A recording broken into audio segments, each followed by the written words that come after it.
Hello साथियों, नमस्कार। आपका स्वागत है हमारे अपने यूट्यूब चैनल स्टडी सर्कल 360 में। जी हाँ मेरे प्यारे साथियों, आपका इस चैनल के सीरीज में बहुत बहुत स्वागत है। साथियों, जैसा कि हम लगातार आपको कंप्यूटर के ऑब्जेक्टिव क्वेश्चंस करा रहे हैं, तो आज हम कोशिश करेंगे लगभग 100 नियर अबाउट 100 क्वेश्चन किससे ये चैप्टर वाइज हमने करवा रखा है। कंप्यूटर एक परिचय लेसन नंबर 2 का जो बाकी जो क्वेश्चंस होंगे वो नियर अबाउट 100 क्वेश्चन होने वाले हैं। कोशिश हम यही करेंगे कि 100 क्वेश्चन कंप्लीट किया है। तो आइए चलते हैं, ज़्यादा को देरी न करते हुए हमारे अपने अगले पहले क्वेश्चन पे। हमने 50 क्वेश्चन तक इसको कंप्लीट कर लिया था और हमारा 51 नंबर क्वेश्चन क्या है। 51 नंबर भी क्वेश्चन इलेक्ट्रॉनिक कंप्यूटर का आविष्कार किसने किया था। तो इसके बारे में ये लास्ट क्वेश्चन हम लोगों का था, इलेक्ट्रॉनिक कंप्यूटर का आविष्कार किसने किया था। तो मैंने बताया था Alan Turing, doctor Alan Turing जो थे वो इलेक्ट्रॉनिक कंप्यूटर के आविष्कार किए थे। Option number A will be right. अब हमारा 52 नंबर क्वेश्चन है, असेंबलर का क्या कार्य क्या होता है। जी हाँ, असेंबलर का कार्य क्या होता है। तो मैं बता दूं, असेंबलर का असेंबली भाषा से, असेंबली भाषा को मैकेनिकली जो भाषा होता है उसमें इसका परिवर्तन करने का काम होता है। यानी कि option number C will be right. Assembler का काम असेंबली को मशीनी भाषा में परिवर्तित करना। Option number C will be right. फिर आगे कह रहा है कि 53 में कौन सी एक कंप्यूटर भाषा नहीं है। जी हाँ, कंप्यूटर भाषा एक नहीं है। तो मैं आपको बताना चाहूँगा, जो कंप्यूटर भाषा है कंप्यूटर पद नहीं है, सॉरी, कौन सी कंप्यूटर पद नहीं है, कौन सी कंप्यूटर पद नहीं है। तो मैं बता दूं, एनालॉग, बाइनरी मोड, चिप, ये तीनों कंप्यूटर के ही पोस्ट होते हैं। लेकिन आपका यहाँ पे जो मोड है वो मोड कंप्यूटर पोस्ट नहीं। Option number D will be right. ध्यान दीजिएगा, निगेटिव क्वेश्चंस को आप थोड़े बड़े ध्यान से पढ़िएगा। निगेटिव क्वेश्चन ही एग्जाम में बड़े दिक्कत करते हैं। आगे रैम का फुल फॉर्म, तो रैम का सब लोग जानते हैं random access memory. Option number B will be right. अगला क्वेश्चन है, एक युक्ति जिसके द्वारा आंकड़ों को टेलीफोन के माध्यम से, जी हाँ, एक युक्ति जिसके द्वारा आंकड़ों को टेलीफोन के माध्यम से बाइनरी सिग्नलों की सहायता से भेजा जाता है। जी हाँ, एक बार और क्वेश्चन पढ़ेंगे हम लोग। करा ऐसी युक्ति जो आंकड़ों को टेलीफोन के माध्यम से बाइनरी सिग्नलों की सहायता से भेजा जाता है। तो इसका होगा क्या, इसका होगा मॉडम। जी हाँ, मॉडम की सहायता से हम क्या करते हैं, जो भी आंकड़े होते हैं उनको टेलीफोन के माध्यम से बाइनरी सिग्नलों में भेजा जाता है। Option number C, option number A will be right. फिर अगर आगे पूछ रहा है एसएमएस का फुल फॉर्म। जी हाँ, एसएमएस, इसका होता है सिंपल मेल भी कहते हैं या शॉर्ट मैसेजिंग सर्विस। जी क्या होता है, शॉर्ट मैसेजिंग सर्विस क्या होता है। Option number B will be right, short messaging service. तो हमारा option number B will be right, short messaging service. जी हाँ, शॉर्ट मैसेजिंग सर्विस एसएमएस का फुल फॉर्म होता है। फिर करो कोबोल क्या है, आप लोगों ने पढ़ा है कोबोल, C++, जावा, ये सब क्या है, ये सब कंप्यूटर लैंग्वेज है। क्या है, ये सब कंप्यूटर लैंग्वेज है। फिर अगला क्वेश्चन है ALU का फुल फॉर्म। जी हाँ, ALU का फुल फॉर्म होता है arithmetic logic unit, arithmetic logic unit. Option number B will be right. साथियों, हम कोशिश करेंगे जो भी बेसिक क्वेश्चन होते हैं वो आपको मैं कवर करा दूं। बाकी हाई लेवल के क्वेश्चन तो सभी लोग पढ़ते हैं, लेकिन मैं कोशिश मेरी जहाँ तक रहेगी कि जो लो लेवल के क्वेश्चन हैं वो आप लोगों को स्टडी सर्कल 360 के चैनल के माध्यम से प्राप्त होता रहे। तो आगे अगला हमारा क्वेश्चन है, कंप्यूटर में आने वाली आईसी चिप किसकी बनी होती है। सभी लोगों को पता होगा, बेसिकली वो सिलिकॉन की बनी होती है। Option number A will be right. अगला क्वेश्चन है, कंप्यूटर का दिमाग किसे कहते हैं। कंप्यूटर का दिमाग आपको सभी लोगों को पता है, CPU को कंप्यूटर का दिमाग कहते हैं। फिर अगला क्वेश्चन है, कंप्यूटर की सभी मशीनरी तथा उपकरणों को क्या कहा जाता है। जी हाँ, मशीनरी और उपकरणों को हार्डवेयर के नाम से जाना जाता है। किसके नाम से, हार्डवेयर के नाम से जाना जाता है। कंप्यूटर सॉफ्टवेयर और हार्डवेयर होते हैं, तो उसमें क्या है, हार्डवेयर के नाम से इसको जाना जाता है। Option number A will be right. फिर अगला क्वेश्चन हमारा क्या है, 62 नंबर का रहा है कि 1 मेगाबाइट कितने बाइट का होता है। जी हाँ, 1 मेगाबाइट कितने बाइट का होता है, तो ये भी क्वेश्चन में करा रखा हूँ 1048,576। 1 मेगाबाइट दैट मीन्स 1024 इंटू 1024 की जब आप मल्टीप्लाई करेंगे तो वो हो जाएगा 1048,576 के बराबर। फिर अगला क्वेश्चन हमारा, कंप्यूटर साक्षरता दिवस कब मनाया जाता है। साथियों मैं बार बार कर रहा हूँ, ये आपको ये क्वेश्चन बहुत ही ईजी लग रहे होंगे, लेकिन मैं बता दूँ एग्जाम में ईजी क्वेश्चन से ज़्यादातर गलती होने की संभावनाएं बनी रहती हैं। तो अगला क्वेश्चन है, विश्व कंप्यूटर साक्षरता दिवस कब मनाया जाता है। तो आप सभी लोगों को पता होगा कि विश्व कंप्यूटर साक्षरता दिवस 2 दिसंबर को मनाया जाता है। Option number A will be right. अगला क्वेश्चन है, कौन सी वैज्ञानिक कंप्यूटर भाषा है। जी हाँ, कौन सी वैज्ञानिक कंप्यूटर भाषा है। तो मैं बताना चाहूँगा आपको, इनमें से कोई भी ऐसी भाषा जो नहीं है वो कंप्यूटर भाषा है। ये सारे वैज्ञानिक भाषा है, ये सारे कंप्यूटर लैंग्वेज हैं। कोबोल तो हाई लेवल लैंग्वेज है, विंडोज एक सॉफ्टवेयर होता है। तो इसमें से option number D will be right. वैज्ञानिक भाषा इसमें से कोई भी नहीं है। अगला क्वेश्चन है, कौन सी एक कंप्यूटर भाषा नहीं है। जी हाँ, कंप्यूटर भाषा कौन सी नहीं है। तो मैं बता दूं, C++, फॉर्ट्रान और पास्कल, ये तीनों कंप्यूटर भाषा, लेकिन विंडोज 98 क्या है, एक प्रकार का सॉफ्टवेयर है। Option number A will be right. Option number A will be right. ये तीनों गलत हो जाएंगे। अगला क्वेश्चन है, CPU से फुल फॉर्म क्या होता है। सेंट्रल प्रोसेसिंग यूनिट क्या होता है। CPU का फुल फॉर्म सभी लोगों को पता होगा, central processing unit. Option number B will be right. अगला क्वेश्चन है, कौन सा शब्द कंप्यूटर से संबंधित नहीं है। तो कंप्यूटर से कौन सा संबंधित नहीं है, तो मैं बता दूं, पेंटियम एल्गोरिथम, माउस, ये तीनों कंप्यूटर के अंदर है। लेकिन बैटरी जो होता है, सेल बैटरी, ये कंप्यूटर से संबंधित नहीं है। आगे करा, बाइनरी संख्याओं में प्रयुक्त होती हैं। बाइनरी में संख्याएं में कितनी संख्याएं प्रयुक्त होती हैं, तो आप सभी लोगों को बाई का मतलब क्या होता है, 2। Option number C will be right. Option number C will be right. अगला क्वेश्चन है, कंप्यूटर की भौतिक बनावट को क्या कहते हैं। तो भौतिक बनावट जो होता है उसको हम क्या कहते हैं, हार्डवेयर कहते हैं। उसको क्या कहते हैं, हार्डवेयर कहते हैं।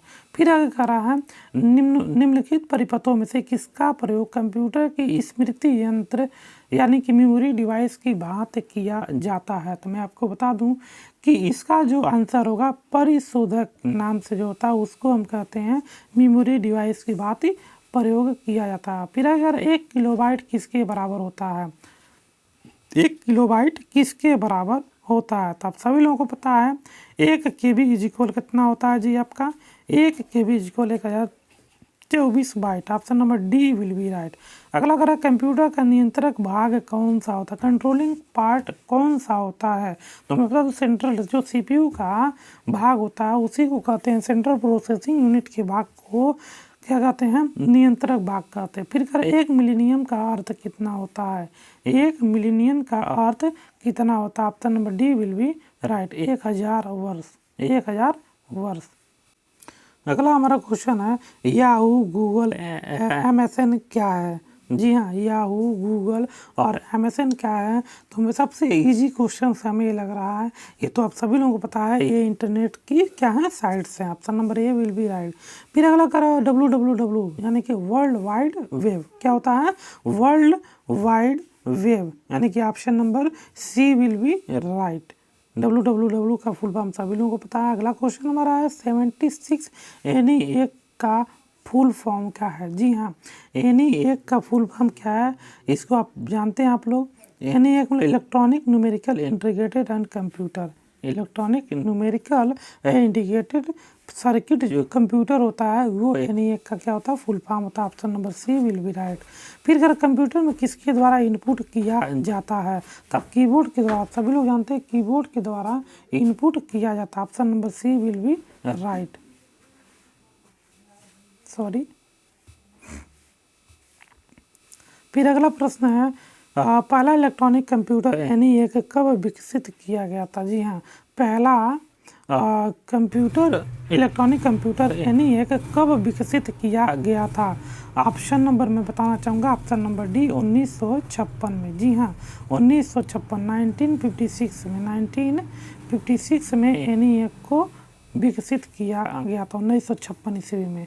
फिर करा जब एक से अधिक कंप्यूटर को जोड़कर डेटा या इंफॉर्मेशन तथा हार्डवेयर संसाधनों को शेयर किया जाता है तो उसको क्या कहते हैं। उसको तो आसानी से आप सभी लोगों को पता है, उसको आसानी से हम क्या कहेंगे, आसानी से उसको हम कहेंगे नेटवर्किंग। जी हाँ, उसको हम कहेंगे क्या, networking. Option number C will be right. अगला क्वेश्चन है कंप्यूटर से प्राप्त होने वाले परिणामों को क्या कहते हैं। तो जो भी रिजल्ट हमें प्राप्त होता है उसको हम कहते हैं क्या, आउटपुट। उसको क्या कहते हैं, output. Option number D will be right. अगला क्वेश्चन है विजुअल बेसिक 6 क्या है। विजुअल बेसिक 6 क्या है, तो मैं बता दूं ये क्या है, आपका रैपिड एप्लीकेशन डेवलपमेंट टूल है। क्या है, rapid application development tool. Option number A will be right. फिर आगे करा Y2K की समस्या क्या है। Y2K की समस्या क्या है, तो मैं आपको बताना चाहूँगा 82 का जो समस्या किससे संबंधित थी, तो ये कंप्यूटर से संबंधित थी। आगे क्वेश्चन करा कौन सी कंपनी कंप्यूटर उद्योग से संबंध नहीं है, तो मैं बता दूं इसमें से IBM, मोटोरोला और इंटेल ये तीनों कंप्यूटर से रिलेटेड है, लेकिन 83 का ऑप्शन नंबर डी डिजिटल जो है ये आपका क्या है, ये आपका संबंध कंप्यूटर उद्योग से नहीं है। अगला क्वेश्चन है कंप्यूटर की IC चिप सामान्यतः किससे बनी होती है, तो आप सभी लोग जाते हैं IC चिप सिलिकॉन का बनता है। Option number C will be right. Param 10,000 का विकास कब किया गया था, किस सन में किया गया था, मैं बता दूं 1988 में परम 10,000 को विकसित किया गया था। अगला हमारा प्रश्न है 86 क्वेश्चन का रहा है कि निम्न में से मस्तिष्क कार्यप्रणाली की नकल करने का सबसे छोटा और तीव्र गति वाला कंप्यूटर कौन सा होता है। तो जो क्वांटम कंप्यूटर होता है वो मस्तिष्क की कार्य प्रणाली और की नकल करने वाला सबसे छोटा और सबसे तीव्र गति वाला कंप्यूटर होता है। Option number B will be right. अगर लिनक्स एक है, लिनक्स क्या है, तो मैं बता दूं आपको लिनक्स जो है एक ऑपरेटिंग सिस्टम का नाम। Option number C will be right. अगला क्वेश्चन है निम्न में से कंप्यूटर का पद नहीं है, यानी कि कंप्यूटर वर्ड नहीं है, तो मैं आपको बताना चाहूँगा कि इसमें analogue, binary code, chip, mode. जी हाँ, chip mode.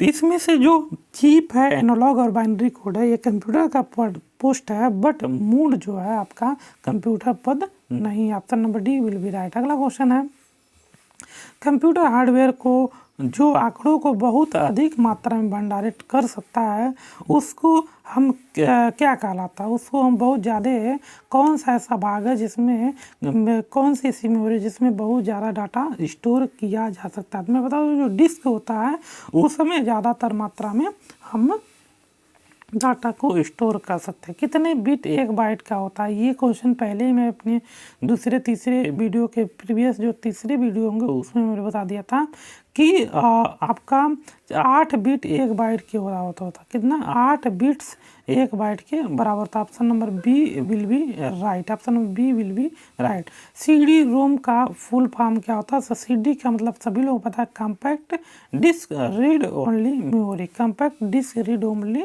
Memory. Option number A will be right. अगला क्वेश्चन कर रहा है हम किसी प्रोग्राम में रह जाने वाली गलती को क्या कहते हैं, तो उसको सभी लोगों को पता है, उसको हम कहते हैं बग। क्या कहते हैं, उसको बग कहते हैं। अगर फोटोशॉप कोरल ड्रा का प्रयोग किसके लिए किया जाता है, जी हाँ, फोटोशॉप और कोरल ड्रा का प्रयोग किसके लिए किया जाता है, तो उसके लिए ग्राफिक्स के लिए किया जाता है। फिर अगला DVD का फुल फॉर्म क्या होता है, तो इसको आपको पता है digital versatile disc. Digital versatile disc. Option number C will be right. Computer का हिंदी नाम सभी लोगों को पता है संगणक होता है। क्या होता है, संगणक। फिर आगे करें आउटपुट डिवाइस, में से आउटपुट डिवाइस कौन सा है, तो आउटपुट डिवाइस सभी लोगों को पता है मॉनिटर क्या है आपका आउटपुट डिवाइस है। आगे कह रहा है हम आधुनिक कंप्यूटर डिजिटल कंप्यूटर में किस संख्या पद्धति का प्रयोग किया जाता है। जी हाँ, आधुनिक कंप्यूटर सिस्टम में किस नंबर सिस्टम का प्रयोग किया जाता है, मैं बता दूं बाइनरी नंबर सिस्टम का प्रयोग ज़्यादातर आधुनिक कंप्यूटर में किया जाता है। फिर अगला क्वेश्चन है 98 नंबर, कंप्यूटर में गेम खेलने के लिए किसका प्रयोग किया जाता है, तो आप सभी लोगों को पता है जो है स्टिक। अगर कंप्यूटर में फंक्शन की कितनी होती हैं, फंक्शन की 12 होती हैं। फिर आगे करा है कौन सा ऑप्टिकल मीडिया एक प्रकार का है। जी ऑप्टिकल मीडिया का एक प्रकार है। तो मैं आपको बताना चाहूँगा जो सीडी है वो ऑप्टिकल डिस्क का ही एक एग्जाम्पल है। अगर टेक्स्ट की फॉर्मेटिंग से आप क्या समझते हैं। जी हाँ, टेक्स्ट की फॉर्मेटिंग से आप क्या समझते हैं। तो टेक्स्ट फॉर्मेटिंग का मतलब line spacing, margin change, text spacing, ये तीनों चीज़ें क्या है कि टेक्स्ट फॉर्मेटिंग के अंतर्गत आते हैं, यानी कि option number D will be right. अगला प्रश्न है हमारा, डिजिटल कंप्यूटर की कार्य पद्धति किस सिद्धांत पे आधारित होती है। जी हाँ, डिजिटल कंप्यूटर की कार्य पद्धति किस सिद्धांत पे आधारित होती है। तो ये होता है गणना और लॉजिकल और आपका लॉजिकली और आपका गणना के पद्धति पे आधारित होता है। Option number B will be right. Bharat की सिलिकॉन वैली आप सभी लोगों को पता है बेंगलुरु को कहा जाता है। Option number D will be right. अगला क्वेश्चन है, कंप्यूटर की शब्द की लंबाई किस में मापी जाती है। कंप्यूटर शब्द की लंबाई, बार बार क्वेश्चन रिपीट किया जा रहा है, तो ये बिट्स में नापा जाता है। अगला, सूचना के राजपथ को क्या कहते हैं। तो इसको कहते हैं इंटरनेट। पोर्टल शब्द किससे जुड़ा हुआ है। जी पोर्टल शब्द किससे जुड़ा हुआ है। तो इंटरनेट से जो शब्द होते हैं उसी को कहते हैं पोर्टल। एक मेगाबाइट में नापते हैं। मेगाबाइट में क्या नापते हैं। तो आप सभी लोगों को पता है कि कंप्यूटर की जो स्मृति क्षमता होती है, मेमोरी की जो क्षमता होती को मेगाबाइट में नापा जाता है। Option number C will be right. अगला प्रश्न है, इनमें से कौन सा पहला डिजिटल कंप्यूटर के रूप में नामित किया गया था। जी हाँ, पहला डिजिटल कंप्यूटर कौन सा था। तो मैं आपको बता दूं, मार्क जो था वो पहला डिजिटल कंप्यूटर था। Option number B will be right. पांचवी पीढ़ी के कंप्यूटर किस पे आधारित थे। जी हाँ, पांचवी पीढ़ी के कंप्यूटर आपको आर्टिफिशियल इंटेलिजेंस, जी हाँ आर्टिफिशियल, पहला जो था वैक्यूम ट्यूब पे था। किस पे था, वैक्यूम ट्यूब पे। दूसरा ट्रांजिस्टर पे, ठीक। फिर आपका तीसरा आईसी पे था। फिर उसके बाद चौथा नंबर था आपका ये पांचवा आर्टिफिशियल पे आ गया। Option number A will be right. अगला दुनिया में आज कंप्यूटर किस प्रकार के हैं। जी हाँ, इस समय के जो क्या है कि कंप्यूटर हैं वो किस प्रकार के कंप्यूटर हैं। तो हाइब्रिड कंप्यूटर हैं। कौन से कंप्यूटर हैं, hybrid computer. Option number B will be right. अगला प्रश्न हमारा क्या है, अगला प्रश्न सूचना प्रणाली का सबसे महत्वपूर्ण घटक कौन सा होता है। तो मैं बता दूं, सबसे महत्वपूर्ण जो घटक होता है वो कंप्यूटर होता है। Option number D will be right. गणना करने वाला सबसे पुराना उपकरण कौन सा है। तो आप सभी लोग जानते हैं अबाकस जो था पहली गणना करने वाली मशीन थी। Option number A C will be right. गणना किस सदी का आविष्कार है। जी हाँ, गणना किस सदी का आविष्कार है। तो मैं बताना चाहूँगा ईसा पूर्व 450 ईसा पूर्व ही गणना सदी का आविष्कार हो गया था। Option number D will be right. हमारा अगला प्रश्न है, इलेक्ट्रोमैकेनिकल पंच कार्ड का आविष्कार कब हुआ था। जी हाँ, बहुत ही बेहतरीन क्वेश्चन है। पंच कार्ड का आविष्कार 1887 में किया गया था। जी हाँ, कब किया गया था, 1887 में किया गया था। फिर अगला प्रश्न है, कंप्यूटर के इतिहास का प्रथम प्रोग्रामर कौन था। आप सभी लोगों को पता है लेडी एडा लॉलेस जो थी पहली कंप्यूटर प्रोग्रामर थी। Option number A will be right. अगला करा, डॉक्टर हर्मन हॉलरिथ ने अपनी मशीन में सुधार कर कौन सा नया उपकरण बनाया था। जी हाँ, हर्मन हॉलरिथ ने अपडेट करके कौन सा मशीन बनाया था। तो पंच मशीन बनाया था। Option number A will be right. अगला क्वेश्चन है, तीसरी पीढ़ी के कंप्यूटर में कौन सा हार्डवेयर प्रयोग किया गया था। तभी अभी हमने बताया कि तीसरी पीढ़ी में आईसी का प्रयोग किया गया था, इंटीग्रेटेड सर्किट का प्रयोग किया गया था। और ये वाल्व जो था पहले में किया गया था, दूसरे में ट्रांजिस्टर, तो चौथे में माइक्रो प्रोसेसर और पांचवें में आर्टिफिशियल इंटेलिजेंस। फिर आगे कह रहा है कि चौथी पीढ़ी के कंप्यूटरों में क्या इस्तेमाल किया गया था। फिर वही क्वेश्चन आ गया। तो मैं बता दूं, इसमें चौथी पीढ़ी में आपको प्रोसेसर प्रयोग किया गया था। तीसरी में आपका क्या, दूसरे में ट्रांजिस्टर, पहले में क्या आपका, ये पहले में आपका यूज हुआ था वाल्व, ठीक। उसके बाद अभी आपको चौथे में क्या हो गया था आपका, चौथे में प्रोसेसर, ठीक। दूसरे में आपका क्या था, दूसरे में था आपका ट्रांजिस्टर, तीसरे में क्या था आपका आईसी था। तो option number D will be right. अगला करा संकेतों को इनपुट के रूप में प्रयोग करने वाले कंप्यूटर को क्या कहते हैं? जी हाँ, संकेतों को इनपुट रूप में प्रयोग करने वाले कंप्यूटर को हम क्या कहते हैं? तो मैं बता दूं आपको, इसको एनालॉग कंप्यूटर कहते हैं। Option number A will be right. अगला प्रश्न है, इनपुट के रूप में अंकों का प्रयोग करने वाले कंप्यूटर को क्या कहते हैं? जी हाँ, इनपुट के रूप में अंकों को प्रयोग करने वाले कंप्यूटर को डिजिटल कंप्यूटर कहते हैं। क्या कहते हैं? Digital computer. Option number B will be right. अगला पहला पर्सनल कंप्यूटर कब बनाया गया था? जी हाँ, पहला पर्सनल कंप्यूटर किसने बनाया था? तो मैं बता दूं, आईबीएम कंपनी के द्वारा, आईबीएम इंटरनेशनल बिजनेस मशीन के द्वारा पहला पर्सनल कंप्यूटर बनाया गया था। Option number question number 123, computer में कैरेक्टरों को दर्शाने के लिए किसका प्रयोग किया जाता है या कौन सा कोड प्रयोग किया जाता? तो इसमें आस्की कोड प्रयोग किया था। कौन सा?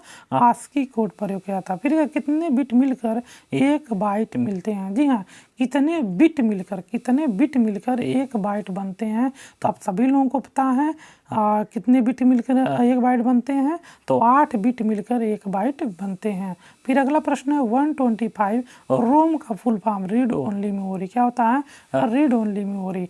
ईपी रोम क्या होता है? ईपी रोम का पूर्ण नाम क्या होता है? इन्होंने पूरा नाम नहीं दिया है, तो मैं बता दूं, electrically programmable read only memory. जी हाँ, electrically programmable read only memory इसका फुल फॉर्म होता है, लेकिन इन्होंने पूरा नहीं दिया है। यहाँ पे इरेजेबल प्रोग्राम होगा। जी हाँ, erasable program read only memory.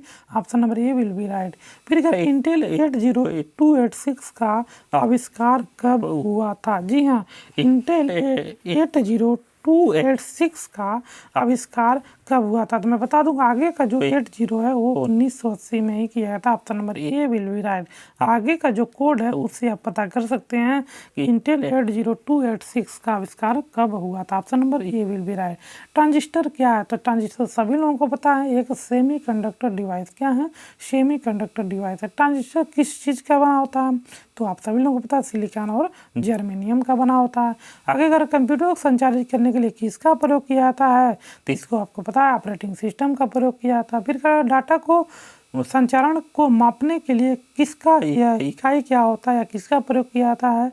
तो डाटा संचारण को मापने के लिए किसका? बीपीएस, बिट्स पर सेकेंड का यूज किया था। किसका? Bits per second. Option number B will be right. अगला करा है, कंप्यूटर का दिमाग इनमें से क्या कहलाता है? तो कंप्यूटर के दिमाग को आप सभी लोगों को पता है, सीपीयू को कंप्यूटर का दिमाग कहा जाता है। अगर असेंबली भाषा में इस्तेमाल किए गए कोड को क्या कहते हैं? तो उसको असेंबलर कहते हैं। Option number C will be right. फिर अगर निम्न में से कौन सा उपकरण किसी सूचना को चित्र के माध्यम से प्रदर्शित करता है? तो मैं बता दूं, किसी सूचना को चित्र के माध्यम से प्रदर्शित करना है तो वहाँ पे आप प्लॉटर का यूज करेंगे। Option number B will be right. फिर अगला प्रश्न है, वह उपकरण जो प्लास्टिक कार्ड से जानकारी को पढ़ लेता है उसको हम कहते हैं क्या? कार्ड रीडर कहते हैं। क्या कहते हैं? Card reader. में भी ऑप्शन नंबर 135 का क्या होगा? सॉरी, बैज रीडर कहेंगे उसको। क्या कहेंगे? बैज रीडर कहेंगे। अगला प्रश्न है, प्रथम पीढ़ी का माइक्रो प्रोसेसर कितने बिट का था? जी हाँ, प्रथम पीढ़ी का माइक्रो प्रोसेसर कितने बिट का था? तो मैं बता दूं, प्रथम पीढ़ी का माइक्रो प्रोसेसर आपका 4 बिट का था। Option number C will be right. अगला प्रश्न है, कौन सा नेटवर्क पैकेटिंग स्विचिंग के आधारित होता है? तो मैं बता दूं, जो यूरो नेटवर्क होता है वो पैकेट स्विचिंग के आधारित होता है अपना। अगला क्वेश्चन है 138 क्वेश्चन कह रहा है कि डिजिटल कंप्यूटर को कंट्रोल यूनिट में से और क्या कहलाता है? जी हाँ, कंट्रोल यूनिट को और क्या कहते हैं? तो मैं आपको बता दूं कि इसको नर्व सिस्टम के नाम से भी जाना जाता है। अगला प्रश्न है, कौन सा डाटा टेम्पोररी होल्ड रखता है जब तक कि सीपीयू को आवश्यकता नहीं होती है? जी हाँ, जब तक सीपीयू को आवश्यकता नहीं होती है तब तक आपका मेन मेमोरी उसको होल्ड करके रखता है। Option number C will be right. अगला प्रश्न है, सीपीयू के 2 मुख्य भाग कौन कौन से होते थे? इसका होता है क्या? इसका कौन कौन सा मेन भाग होता है? तो सीयू और एएलयू। CU एंड ALU इसके दो मेन भाग होते हैं किसके, CPU के। Option number C will be right. अगला प्रश्न है किस मेमोरी में रिफ्रेश सर्किट की जरूरी होती है। जी हाँ, रिफ्रेश की किसको जरूरी होती है, तो मैं बता दूँ चाहूँगा आपको कि जो डी रैम होता है, डायनेमिक जो रैम होता है, उसी को रिफ्रेश की ज़रूरत होती है। अगला प्रश्न है निम्न में से कौन सा डिवाइस प्रिंटेड टेक्स्ट को इनपुट की तरह लेता है। जी हाँ, प्रिंटेड टेक्स्ट को इनपुट की तरह लेता है। तो जो OCR होता है, ऑप्टिकल कैरेक्टर रीडर होता है, वो क्या करता है, इनपुट प्रिंटेड टेक्स्ट को इनपुट की तरह लेता है। अगला प्रश्न है वह मेन सर्किट जिसमें बहुत सारे चिप लगे होते हैं उसको क्या कहते हैं। दोस्तों सभी लोगों को पता है, उसको क्या कहते हैं, मदर बोर्ड कहते हैं। क्या कहते हैं, मदर बोर्ड कहते हैं। Option number C will be right.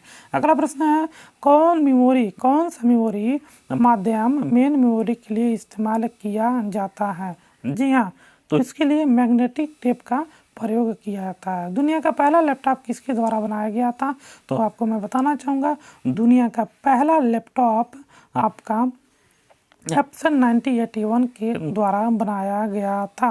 अगला प्रश्न है इंटेल द्वारा बनाया गया पहला माइक्रो प्रोसेसर कौन सा था। जी हाँ, पहला माइक्रो प्रोसेसर 4004 था। कौन सा था, 4004 में इंटेल द्वारा पहला माइक्रो प्रोसेसर बनाया गया था। पहला कह रहा है दुनिया का पहला मिनी कंप्यूटर कौन सा है। जी हाँ, दुनिया का पहला मेमोरी कंप्यूटर कौन सा है, तो मैं आपको बता दूं दुनिया का पहला मेमोरी कंप्यूटर PDP-1 1958 में बनाया गया था। अगला प्रश्न है निम्न में से कौन सा एक सेकेंडरी डिवाइस है, तो मैं बता दूं इसमें से सेकेंडरी डिवाइस का एक दी बेस्ट एग्जाम्पल डिस्क है। कौन सा, डिस्क है। अगला अगर फ्लॉपी डिस्क में क्या होता है। जी हाँ, फ्लॉपी डिस्क में क्या होता है, मैं आपको बता दूं सर्कुलर ट्रैक और केबल सेक्टर दोनों होते हैं। Option number C will be right. अगला प्रश्न 150 हमारा है मेमोरी हायरार्की में सबसे निचले स्तर का कौन सा भाग होता है। तो इसमें सबसे निचले स्तर का भाग रजिस्टर होता है। Option number C will be right. अगला करा कौन सा इलेक्ट्रॉनिक डिवाइस जो डेटा को इंफॉर्मेशन में कन्वर्ट करते हुए प्रोसेस करता है, तो मैं बता दूं जो प्रोसेसर होता है वो इलेक्ट्रॉनिक डिवाइस होता है जो डेटा को इंफॉर्मेशन में कन्वर्ट करते हुए प्रोसेस करता है। Option number A will be right. तो साथियों यहाँ तक हमारा जो हुआ 100 क्वेश्चन कवर हुआ। कितना, 100 क्वेश्चन कवर हुआ। इस चैप्टर में टोटल 220 या 230 क्वेश्चन है। तो मैं कोशिश करूँगा ये क्वेश्चन आपको आगे भी प्रोवाइड करा दिया जाए, लेकिन वीडियो लंबी होने की वजह से मैं आपको 100 क्वेश्चन तक ही इस वीडियो को स्किप करूँगा, रोकूंगा, क्योंकि वीडियो लंबी होने की वजह से आप लोग बोरियत भी महसूस कर सकते हैं। तो इसलिए मैं आपके लिए आज के लिए 100 क्वेश्चन ही पर्याप्त है। अगली वीडियो में मैं कोशिश करूँगा कि आगे जो भी 100 क्वेश्चन बचे हैं इस चैप्टर के आपको कवर करा दें। साथियों आपको लग रहा होगा क्वेश्चन बहुत ईजी हैं, तो मैं आपको बताना चाहूँगा एग्जाम पीरियड में वनडे एग्जाम में ईजी क्वेश्चन ही बहुत ही जल्दी गलत होते हैं। तो मैं कोशिश करना चाहूँगा आप लोग इस वीडियो को ज़्यादा से ज़्यादा शेयर करिएगा और इस वीडियो को बिना स्किप किए हुए एक बार ज़रूर देखिएगा, आपको बहुत ही बेनिफिट होगा। जो भी CCC की तैयारी या TG2 की तैयारी कर रहे हैं वो इस वीडियो को ज़रूर देखेंगे, क्योंकि उनके लिए बेसिक जो क्वेश्चंस हैं वो बहुत बेहतरीन तरीके से तैयार हो जाएंगे। यदि आपको ये वीडियो समझ में आया तो ज़रूर लाइक और शेयर एंड सब्सक्राइब जरूर कर लीजिएगा। आज के लिए बस इतना ही, तब तक के लिए नमस्कार, जय हिंद, जय भारत।